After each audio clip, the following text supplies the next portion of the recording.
غوث پاک فرماتے ہیں انسانوں کے بھی پیر ہیں، سب انسانوں کے پیر ہیں نا، پیر فرماتے ان کے پیروں کا نام عبد القادر جیلانی، انسانوں کے پیروں کے پیر کا نام عبد القادر جیلانی، جنات کے بھی پیر ہیں، جنات کے بھی پیروں کے پیر کا نام عبد القادر جیلانی، فرشتوں کے بھی پیر ہیں، فرشتوں کے بھی پیروں کے پیر کا نام عبد القادر جیلانی۔ کوئی ہے ایسا لاؤ جو فرشتوں کے بھی پیروں کا پیر ہو؟ یہ ہے غوث پاک کی شان۔ اس کو شیخ محقق نے بھی لکھا ہے، امام اہل سنت نے بھی لکھا ہے، بہت بڑے بڑے بزرگوں نے اس کو لکھا ہے۔ یہ شان ہے غوث پاک کی۔ تو وہ جو صاحب تھے وہ وضو کا پانی لوٹے میں بھر کر لوگوں کو ضرورت کے لیے دیتے تھے۔ 40 سال بیتے، اب خادم تھے، خدمت کرتے تھے۔ اس بنیاد پر غوث پاک کی محفل میں، صحبت میں زیادہ رہنے کا وقت نہیں ملتا تھا، اور غوث پاک کی محفل میں آتے کون تھے؟ بڑے بڑے اغواس، ابدال، قطب، یہ سب آتے تھے۔ اور بلکہ وہاں تو یہ حال یہ تھا کہ اگر چور بھی چلا آتا تو وہ بھی چور بن کر جاتا نہیں تھا، آتا تھا چور قطب بن کر جاتا تھا۔ چور آئے قطب بن کر جائے، یہ شان ہے مرشد غوث پاک کی۔ تو بڑے بڑے لوگ دور دور سے آئے ملنے کے لیے، وہ پانی دیتے رہے۔ ایک دن 2 بندے آئے، ان 2 بندوں پہ نظر پڑی تو انہی پر دل آ گیا، اور جب ان پر دل آیا تو اس شخص نے کہا کہ صاحبو مجھے بھی اپنے ساتھ لے چلو، میں یہاں اب نہیں رہنا چاہتا، اب میں یہاں نہیں رہنا چاہتا، مجھے بھی لے چلو، کچھ منزلیں مجھے بھی تو چاہیے، یہاں بٹھا رکھا ہے۔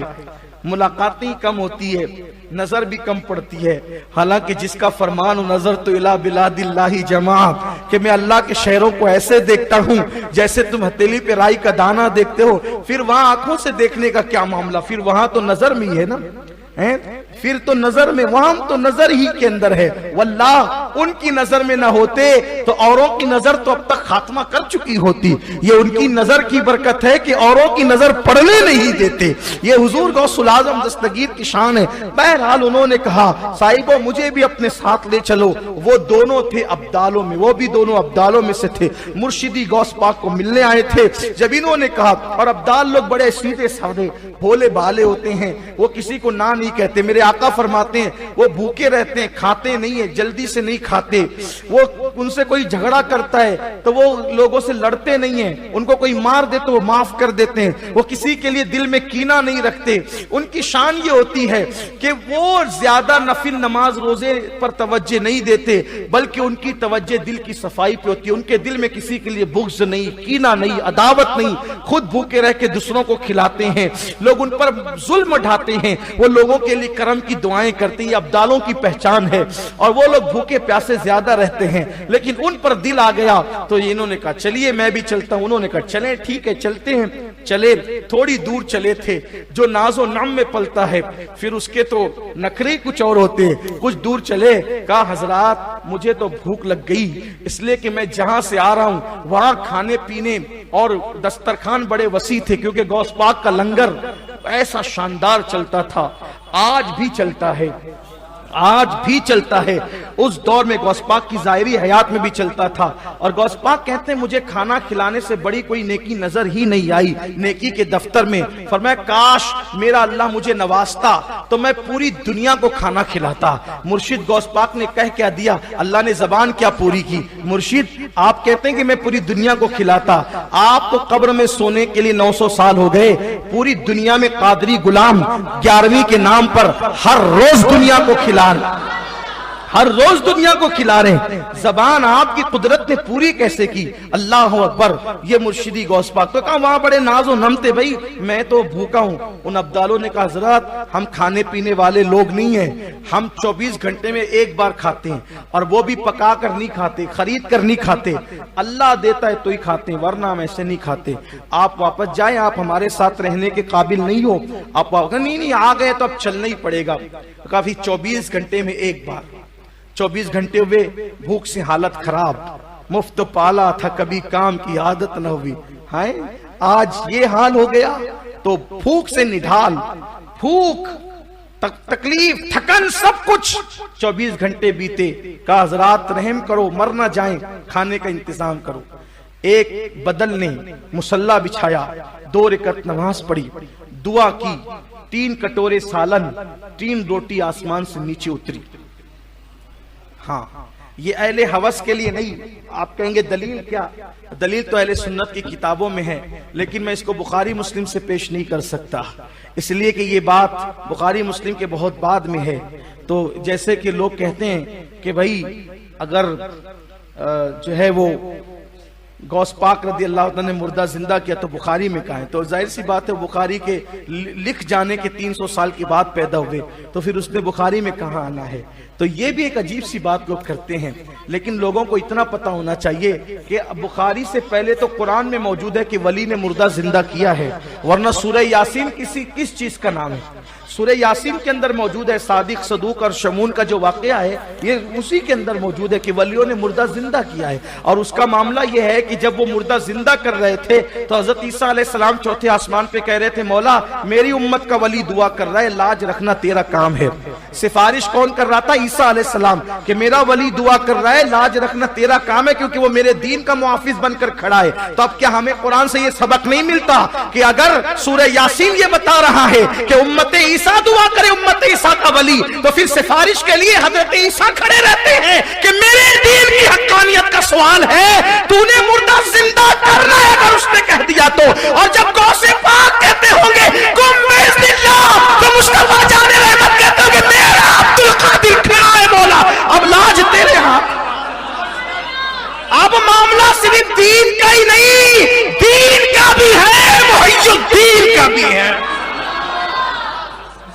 تو سفارش عیسیٰ سے جب یہ کام ہوتا ہے تو سفارش مصطفیٰ سے بھی ہوتا ہے. یہ سورہ یاسین کہہ رہی ہے، اخذ کرنے کی بات ہوتی ہے. لیکن ان کو یہ باتیں کہاں سے ملے جن کو باب مدینۃ العلم سے فیض ہی نہ ملے، جن کے کنیکشن کٹے ہوں، ان کے گھر میں بھی بجلیاں روشن ہوتی ہیں. کنیکشن ہو نہ تو بجلیاں روشن ہوتی، ورنہ جو چوری کی بجلیاں لے کر آکڑی ڈال کر چلاتے ہیں وہ تو تھوڑی دیر کے لیے روشن کر دیتے، لیکن جب آتے ہیں وہ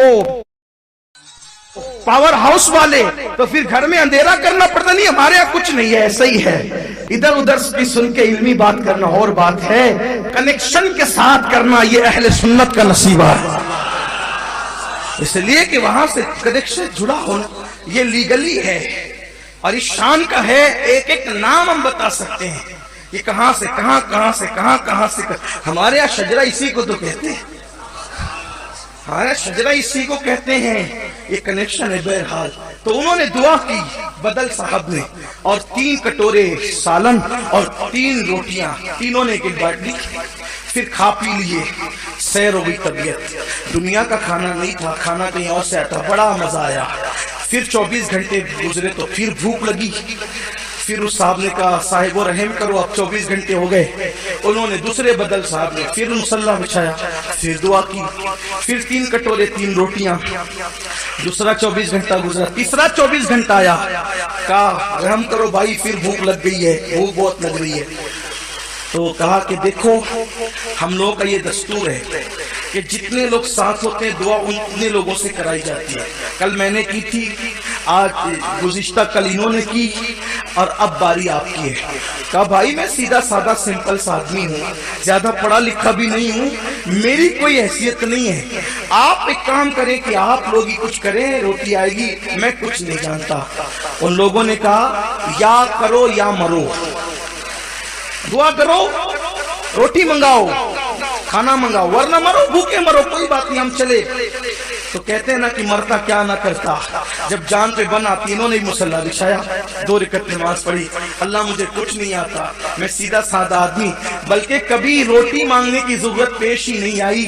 مرشد نے اتنا کھلایا کہ کبھی مانگنے کی ضرورت پیش نہیں آئی. مولا آج اس جنگل و صحرا میں تیرا یہ بندہ بھوکا، اور یہ دونوں حضرات جو ہیں یہ مجھے زور دے رہے ہیں. دعا کی اللہ لاج رکھ لے اور کھانا بھیج دے. جس دن انہوں نے دعا کی اس دن 6 کٹورے سالن اور 6 روٹیاں زمین پر آئی. اگر اے صاحب آپ تو کہتے تھے میں سادہ سمپل آدمی، مجھے کچھ نہیں آتا، میں تو بہت زیادہ پڑھا لکھا نہیں. اپنی زبان میں کہوں، مالیگاؤں کی زبان میں تو یوں کہا ہوگا او چھپے رستم. آپ تو کہہ رہے تھے مجھے کچھ نہیں آتا، اور یہ حال آپ کا. انہوں نے کہا واللہ مجھے کچھ نہیں آتا، اور اب میں آپ کے ساتھ رہنا بھی نہیں چاہتا، لیکن آپ لوگ یہ بتائیں کہ یہ روزانہ روٹیاں آپ لوگ منگاتے کیسے؟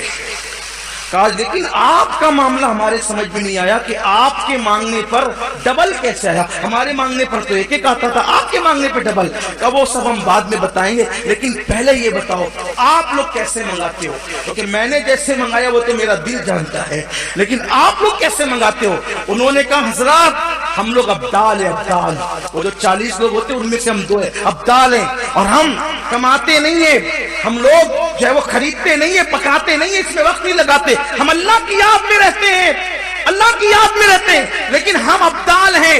جب ہمیں بھوک لگتی ہے، جلدی لگتی نہیں، لیکن جب لگتی ہے تب مصلی بچھا کر اللہ کی بارگاہ میں یوں کہتے ہیں، اے اللہ وہ غوث پاک کی چوکھٹ پر جو وضو کرانے کے لیے لوٹے والا شخص لوٹے لے کر بیٹھتا ہے، اسی کے صدقے میں ہمارے لیے کھانے کا انتظام کر دے تو اس کے صدقے میں کھانے کا انتظام ہو جاتا ہے۔ تو انہوں نے کہا مجھے پہچانتے ہو میں کون ہوں؟ جھوم کر دامن پھاڑ دیا کہ پہچانتے ہو کون ہوں؟ کہ نہیں پہچانتے؟ کہ وہی تو لوٹے والا شخص میں ہوں، لیکن مجھے خود نہیں پتا تھا۔ مرشد نے چوکھٹ پہ بٹھا کر کیا مقام عطا کر دیا، لوٹے بھروا کر کیسا مرتبہ عطا کر دیا۔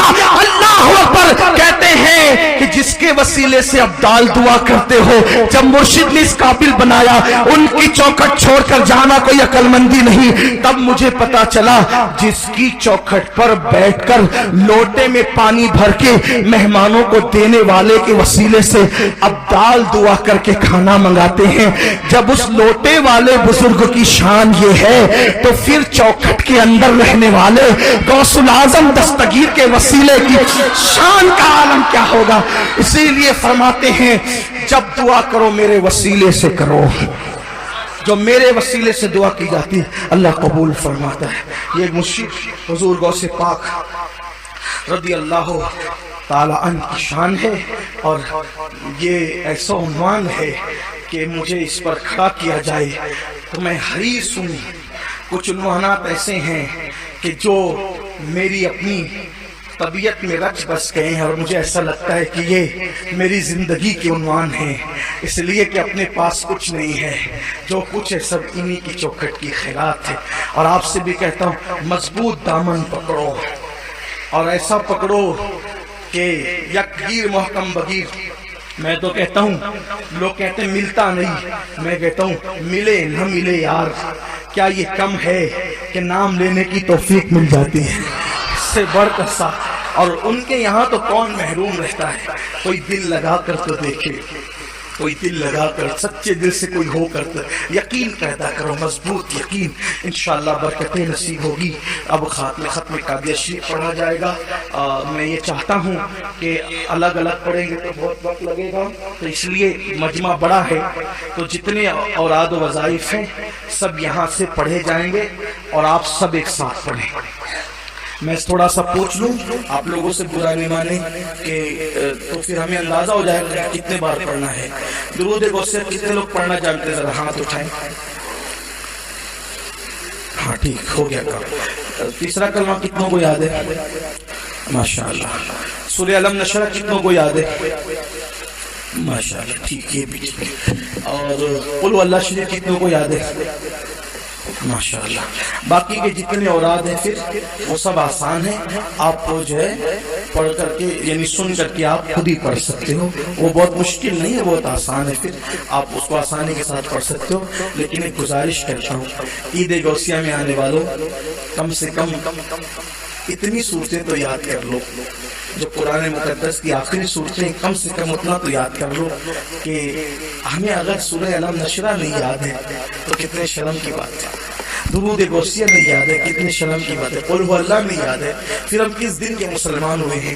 اس لیے پڑھ لو، سیکھ لو، اور اپنے مرکز پر مسجد یا